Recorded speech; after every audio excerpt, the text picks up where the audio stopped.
I don't really have a great way to film while I'm in the car. So we're just gonna have to deal with this angle. It's not that bad. It's kind of like a POV. as if you were my, what is that thing called? Speedometer? I don't even fucking know. But today, since I've been staying in my hometown, I'm gonna visit my father's grave. He died in November 2022. I was like 17, I think. The story is a bit complicated because he did leave our family about a year before he died, and his death was very sudden. But he was an alcoholic, so it was pretty much predictable. But I've only been to his grave, jeez, I don't live here anymore, so I've really only been to his grave once, and I didn't have the greatest relationship with him. I mean, obviously he left. Like, I think that kind of speaks for itself on how that relationship might have been. But I'm just gonna go to the graveyard, and I'm gonna sit there, and I'm gonna talk to his ashes that are encased in the stone cubby, whatever that thing is called. And I'm just gonna visit him. I don't know if I personally believe in the afterlife, or like people being able to hear what we're talking about, know what we're thinking. Like, even if spirits exist, is he like omniscient? Does he know how I feel about him? Does he know how I think about him? How I talk about him to other people? Like, I don't know. It's interesting, and there's no correct answer, which makes me kind of nervous. And I don't know if it would be more comforting if he couldn't hear me, or if it would be more comforting if he could hear me. Because it's weird when you don't have a good relationship with your parents, but at the same time, they're your parents, you know? Like, you don't really get a second chance with that.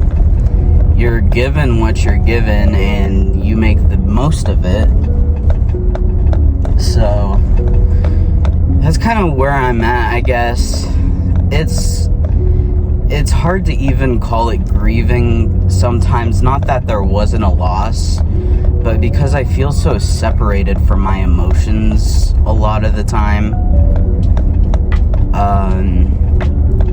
And I feel like, yeah, I just try to ignore it a lot of the time. Ignore how I'm feeling. So, we're at the graveyard. It was literally just down the street. So, like, not much of a travel.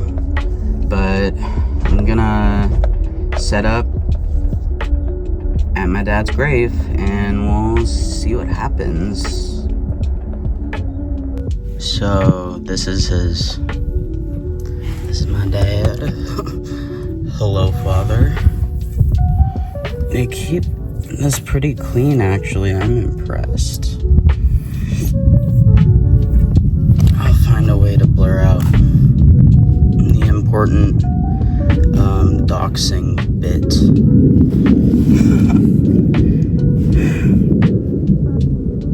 I haven't been here in a long time. I just had a private conversation with him. I'm trying not to be rude. If, like, spirits exist and, like, this is basically his home. Kind of just like a, hey, Dad, I'm making a video to process my grief.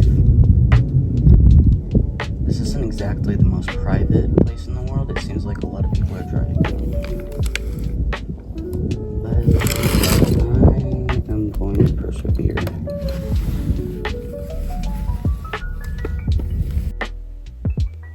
So I started setting up all of my art supplies.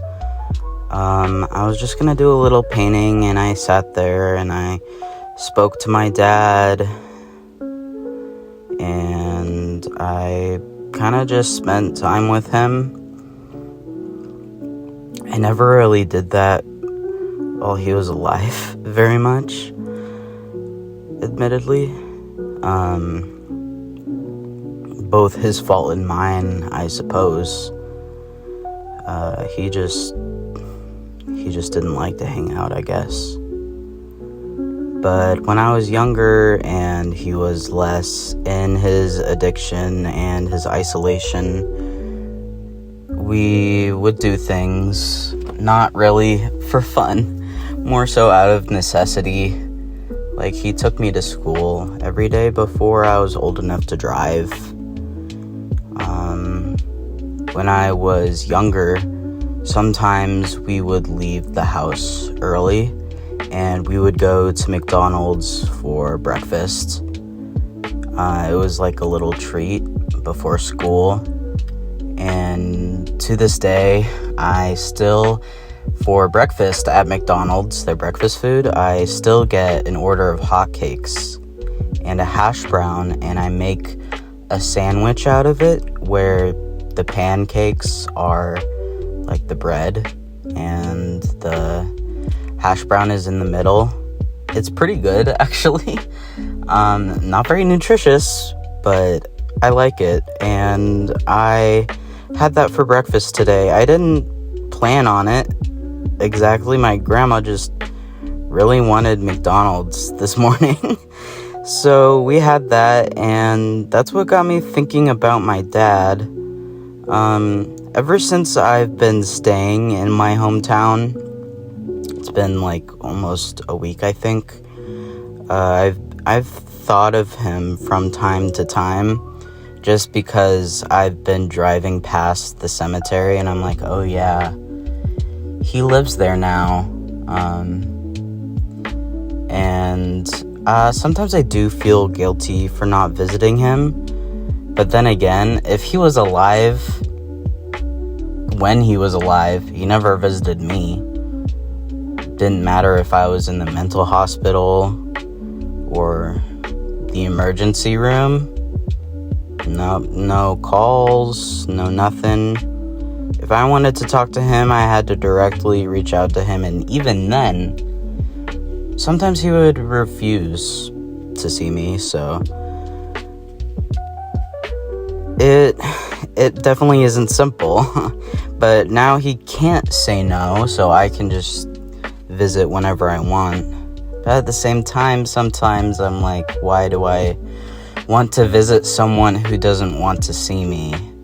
And sometimes I'm not sure if it was because he didn't want to see me, or if it was because he didn't want to see anyone, or if it was he felt like he couldn't, but he did want to. I don't think I'll ever understand my dad's thought process, honestly. But I was doing this portrait of him, just from memory. I've drawn and painted him a lot, actually, because pretty much for every holiday, that's what I do for my family, my parents especially. I draw them cards, and I make them art as a way of giving them a present, because when you're a kid, you don't really have your own money, so it's hard to come up with a present, and I've always enjoyed giving presents, but what I enjoy more is making the presents personal and making them myself, honestly. I like drawing and crafting things for people. I'm not very crafty by any means. I'm more of like a fine arts kind of guy, but yeah, so there's like so many different cards and paintings and drawings of my dad that I inherited when he died, even though they were meant for him. But yeah, I kind of regret using that purple acrylic pen. Maybe I should have just stuck with the yellow highlights and then added more depth with purple watercolor, because I feel like maybe it's a little too bold. But whatever, it turned out fine. My dad doesn't care, he's dead. And even if he was alive, he'd be like, he'd think it looks great. Because no matter what, he always liked my art. So that's pretty much it. Just a little day with my dad. Hopefully this was like a chill little video. I didn't want to make it depressing or like too personal, because there's a lot of baggage there, as you can expect. But yeah, I wish everyone a good day. I wish everyone's loved ones a good day. And I hope I entertained you for like the 10-15 minutes. Yeah. See you in the next video. Bye.